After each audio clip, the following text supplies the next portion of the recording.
गोगेश्वर महादेव का यह महाउपाय अत्यंत सरल, सात्विक और श्रद्धा आधारित साधना है, जिसका उद्देश्य मन की शुद्धि, आत्मबल की वृद्धि, परिवार में सुख शांति, कार्यों में सफलता और ईश्वर के प्रति समर्पण की भावना को जागृत करना है। इस उपाय को करने से पहले मन में ये संकल्प ले कि आप किसी भी प्रकार की हानि, वशीकरण या किसी के अहित के उद्देश्य से यह साधना नहीं करेंगे, बल्कि केवल अपने और अपने परिवार के कल्याण, सद्बुद्धि और धर्ममार्ग पर चलने की शक्ति के लिए करेंगे। प्रातः ब्रह्म मुहूर्त या सूर्योदय से पहले उठकर स्नान करें, स्वच्छ सफेद या हल्के रंग के वस्त्र धारण करें और घर के पूजा स्थान या किसी शिवालय में पूर्व या उत्तर दिशा की ओर मुख करके आसन बिछाएं। यदि संभव हो तो गोगेश्वर महादेव के शिवलिंग का चित्र या प्रतीक स्थापित करें, अन्यथा सामान्य शिवलिंग या भगवान शिव के चित्र के सामने भी यह साधना की जा सकती है। सबसे पहले दीपक प्रज्वलित करें। तिल या घी का दीपक श्रेष्ठ माना जाता है और शुद्ध जल से आचमन कर 3 बार ओम नमः शिवाय का उच्चारण करें। इसके बाद शिवलिंग पर शुद्ध जल, दूध, दही, शहद, घी और गंगाजल से पंचामृत अभिषेक करें। यदि सब सामग्री उपलब्ध न हो तो केवल जल और बेलपत्र भी पर्याप्त है। अभिषेक करते समय निरंतर ओम नमः शिवाय या महामृत्युंजय मंत्र का जप करें।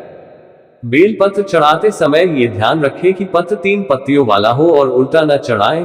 प्रत्येक पत्र के साथ अपने मन की एक सकारात्मक भावना अर्पित करें, जैसे क्रोध का त्याग, लोभ का त्याग, आलस्य का त्याग। इसके पश्चात धतूरा, आग का पुष्प, सफेद चंदन, अक्षत और भस्म अर्पित करें, परंतु ये सब प्रतीकात्मक श्रद्धा से करें।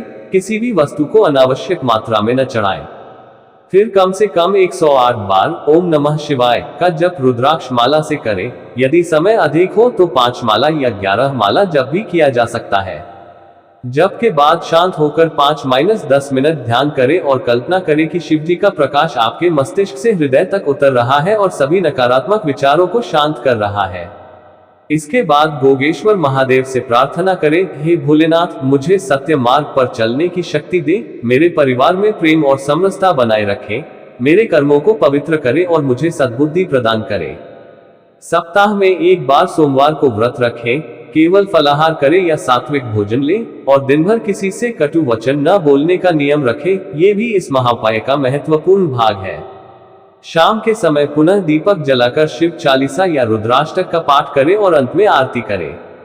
यदि संभव हो तो महीने में 1 बार किसी शिव मंदिर में जाकर जलाभिषेक करें और गरीब या जरूरतमंद को अन्न, वस्त्र या फल दान करें। दान इस उपाय की पूर्णता का प्रतीक है। ध्यान रखें कि इस साधना का सार बाहरी विधि नहीं, बल्कि आंतरिक परिवर्तन है।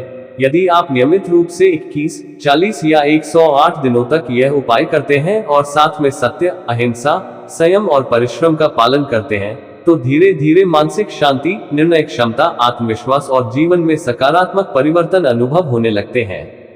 गोगेश्वर महादेव का यह महाउपाय किसी चमत्कार की अपेक्षा नहीं, बल्कि निरंतर श्रद्धा, अनुशासन और सदाचार का मार्ग है। जितनी अधिक शुद्ध भावना और नियमितता होगी, उतना ही गहरा लाभ मिलेगा।